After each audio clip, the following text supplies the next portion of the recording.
vous emmène au Burkina. Burkina, dont on va dire le taux de croissance économique aussi connaît une certaine variation favorable. En tout cas, selon les dernières estimations de la BAD, on pourrait frôler 7%.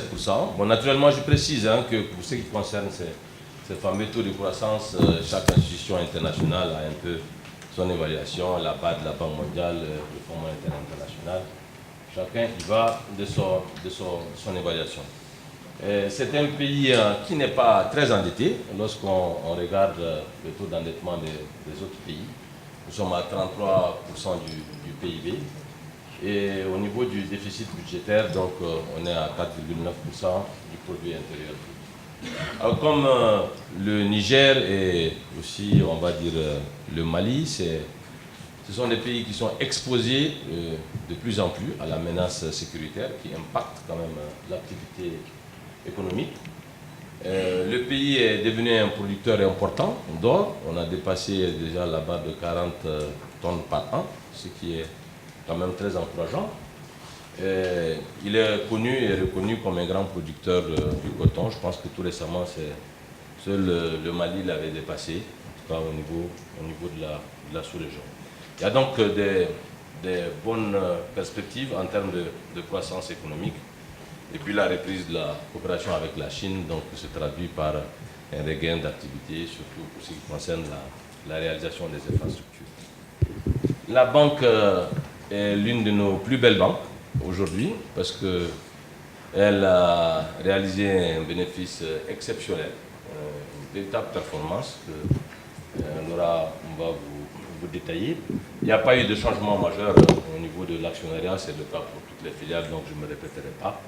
Nous sommes BOA West Africa et actionnaire majoritaire donc, de toutes les filiales au niveau de la sous-région. Le produit net bancaire a donc connu un accroissement important. Et cela a traduit donc une augmentation du résultat net de pratiquement 36%, comme vous l'avez dit. 17 milliards de résultats, c'est vraiment l'un des plus beaux élèves de notre groupe.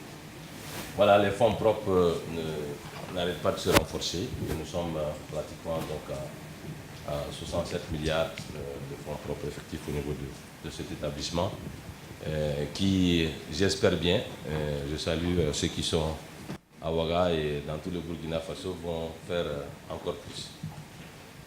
Voilà Laura. Alors, merci. Alors, en termes de croissance des crédits et des dépôts, donc encore une fois, la BOA Burkina a affiché des croissances particulièrement exceptionnelles, à modérer cependant pour les crédits, qui affichent une croissance de 20% contre 10% pour le secteur. Donc cette croissance, elle a été un peu boostée, on va dire, par un déblocage d'un gros crédit syndiqué en fin décembre. Donc si on retraite de ce crédit, la croissance aurait été tout de même de 16%. À l'instar de BOA Bénin, BOA Burkina a accéléré sur le segment des PME, donc une croissance de 18%. Et les PME représentent aujourd'hui 8% du portefeuille de BOA Bénin. Donc c'est une forte croissance, mais ça reste quand même une proportion assez raisonnable dans le portefeuille. En termes de dépôts, donc croissance de 8% versus 6,5% pour le secteur, avec une croissance plus forte en termes de nombre plutôt que de volume, encore une fois pour faire diminuer le niveau de concentration de la banque. Et en termes de titres de placement, encore une fois, on a une baisse de 12%, et les titres de placement représentent 26% quand même du total bilan de la banque, ce qui est un niveau que, a priori, on devrait maintenir dans les prochaines années. Alors en termes de marge bancaire, donc pareil que pour BOA Bénin, donc l'encours moyen des crédits a cru, merci, de 18% en moyenne, mais la marge nette bancaire a cru de 7%. Donc ça, c'est dû au fait qu'on a moins d'encours de titres de placement, mais il n'y a pas eu de baisse sur les rendements. Donc l'année prochaine, normalement, encore une fois, la marge nette bancaire devrait se rapprocher de la croissance de celle des crédits. En termes de commissions, donc on a eu une forte hausse des commissions qui est conséquence aussi de la forte hausse de l'activité de crédit notamment et de dépôt, couplée aussi à une revue tarifaire. Donc la banque, comme beaucoup de banques aujourd'hui, a lancé un programme de révision des grilles de tarifs, ce qui fait que vous allez voir d'autres banques ont affiché des performances encore meilleures. Donc le produit net bancaire ressort à une croissance de 9% à près de 40 milliards de francs. Les charges d'exploitation, même si elles sont en baisse, elles restent en hausse de 7%, donc, mais cette hausse reste inférieure à celle du PNB. Donc le coefficient d'exploitation s'améliore à un niveau très bas de 47%. Le coût du risque est aussi également très bas. Il diminue très fortement, donc il passe de 5 milliards à moins de 1 milliard de francs. Et il représente moins de 1% des encours moyens de crédit. Donc ça, c'est dû certes à quelques reprises qui ont été passées cette année, mais surtout à une meilleure organisation et une gestion très rigoureuse du risque au sein de la banque. Donc, comme l'a souligné Igor, le résultat net affiche une très bonne performance de 36% et atteint 17 milliards, un peu plus de 17 milliards à fin 2018. Alors malheureusement, on ne peut pas en dire autant des performances boursières. Donc le cours, cette année, a enregistré une baisse de 27%. Donc on peut se consoler en disant qu'on est dans les mêmes tendances que le marché.